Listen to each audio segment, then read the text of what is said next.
I started wearing bow ties when I was 14 years old. And the reason for the bow tie is that I remember getting my first job when I was 14 years old.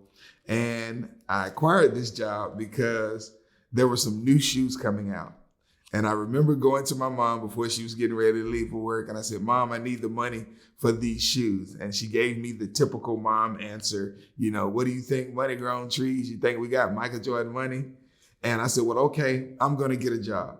And my mom said, absolutely not. Your job is to go to school, and me and your dad, we're going to provide for you and your sister. My mom leaves. I go looking for a job. Nobody will hire me. I remember going into a grocery store, and the guy said, you're only 14 years old. Maybe if you get a letter from your parent, somebody will hire you.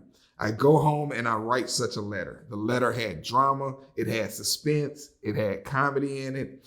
And I remember signing my mom's name and putting her cell phone number on there. And I get on the bus and I go to downtown Mobile, and I'm going in and out of businesses. And I walk into Al's Hot Dogs. And there was a lady behind the counter named Miss Yvonne. And I still send Miss Yvonne a Christmas card to this day. And I remember going in with my letter, putting it on the counter. Miss Yvonne takes the letter and she goes upstairs, and she's gone for about 10 minutes. She comes back downstairs and she has a cordless phone, and I can hear my mom screaming through the phone. Miss Yvonne passes me the phone. I pass it back to Miss Yvonne. She passes me the phone. I pass it right back. But Miss Yvonne convinced my mom to allow me to work there.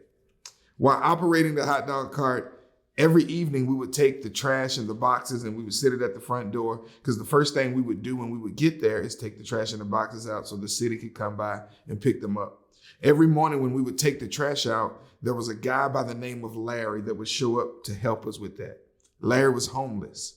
And I remember this day in particular, Larry asked me for $1. And it was two things that I learned from Larry that day. The first thing I learned from Larry was never judge a book by its cover, because even though Larry was homeless, he was a brilliant individual. The second thing I learned from Larry was that he hadn't seen his son in over 10 years, and he always wanted to teach his son how to fold $1. And I remember sitting on the curb with Larry for over 3 hours learning how to fold that $1. And when me and Larry got done folding the $1 was a bow tie. So I wear bow ties every day to remind me to stay humble. And the things that I've been blessed with can be taken from me just like that. Within my logo, the bow tie is the centerpiece of my logo that holds everything together, because it reminds me to stay humble.